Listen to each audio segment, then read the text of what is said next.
I tend to think you cannot trick culture or gain culture for your advantage because you want to win. You have to do it because you're coming from the right position, the right place. You have your intentions in the right place. So for me, it's the way we do things around here when no one is looking.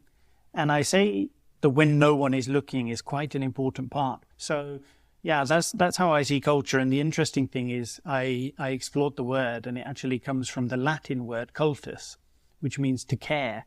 So also when I think about culture, I think about caring for our people, and that might be our people in the company, but it might also be our people as in the shareholders we have. It might be the communities we operate in, and it might be the customers that we serve as well. So caring about all of our stakeholders. But why is culture and innovation important within companies? Well, you've probably seen the latest news about artificial intelligence coming to take all the jobs and so on and so forth. Well, it's interesting to me because we're in this fourth industrial revolution now where virtual reality, augmented reality, artificial intelligence, the Internet of Things, 5G, robotics, all these technologies are happening at the same time, which means the pace of change companies and consumers are experiencing is absolutely exponential.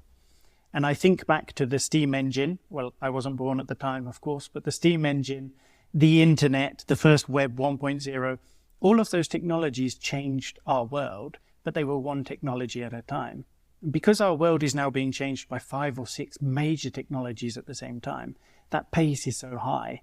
The fact that companies used to live longer than humans, and now companies live, well, just as long as a teenager would live, is quite a shocking statistic. And it means if we're not changing, we're probably not going to be in business. And that's why we have to innovate every day. When we've gone through school, our mindset has always been to be correct and to be right.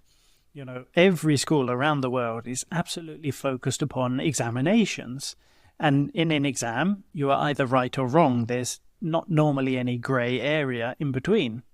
And because of that mindset, and that mindset which has come from the Industrial Revolution initially, we've been building companies not to take risks. We've been building governance systems to protect us. We've been building bureaucracy to slow us down, all those kind of things to protect us against taking risks.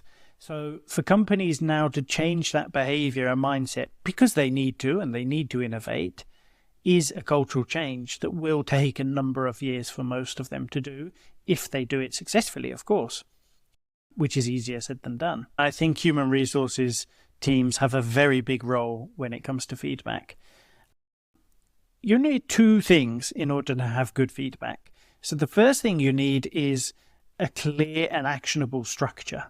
So you need to enable employees to give and receive feedback with a good structure. A structure that's good is typically evidence-based. It comes with good intent, so people are saying things for the right reasons. It's typically future-focused, so I'm talking about how we can improve as individuals.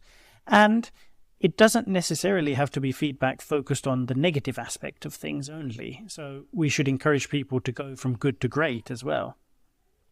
And typically I can see us sending messages in that regard and doing okay with our communications and change management efforts. But the second element, which companies are typically falling foul of at the moment, is creating what I call a cultural climate. So a culture where you can give and receive feedback. And typically what this means is companies or HR functions need to do a few things. They need to enable multi-directional feedback. So feedback that isn't just top down or bottom up, but in all directions. This is very, very important because everybody should have an equal voice and an equal opportunity to improve things in the company, irrespective of level. The second thing I think HR functions need to be focused on is, of course, doing the digital transformation and having digital tools for feedback. And that might be a mobile app where you can give and receive feedback, but also promoting that cultural climate where people can do face-to-face feedback. That's critical. And typically we think our job is done when we implement a mobile app, but actually it's not done at all. And we need to foster that face-to-face aspect. And what I would say is the final elements companies need to figure out is how do you give and receive feedback in a timely manner? And how do you also do that where it's fully embedded in the business? So it's not just happening in a small pocket. It's not just happening within your IT teams. It's happening everywhere. And again, with culture, as you do these actions, you have that kind of flywheel and things start to grow and start to improve. But you need to attack all of these at the same time. Otherwise, it's very hard to get that momentum. So definitely focus on having a clear and actionable structure, but also building a cultural climate as well, where you can give and receive feedback, again, with a growth mindset, without fear of failure or negative aspects being associated to it. The thing to do to really reinforce this is to create what I would say is a safe space for open and regular debate. And that might be your management team holding a town hall meeting where they do live Q&A or other variations of that topic, but definitely having a space where people can have open debate in real time and on a regular basis is important.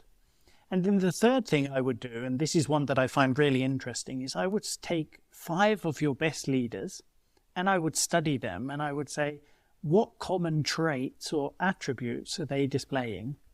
And maybe we need to take those, learn from them and replicate them across the organization. Maybe they should be our leadership behaviors, for example, because I'm a firm believer that success leaves clues. And the more we can look to our role models and learn from them, the better we're going to be as a company.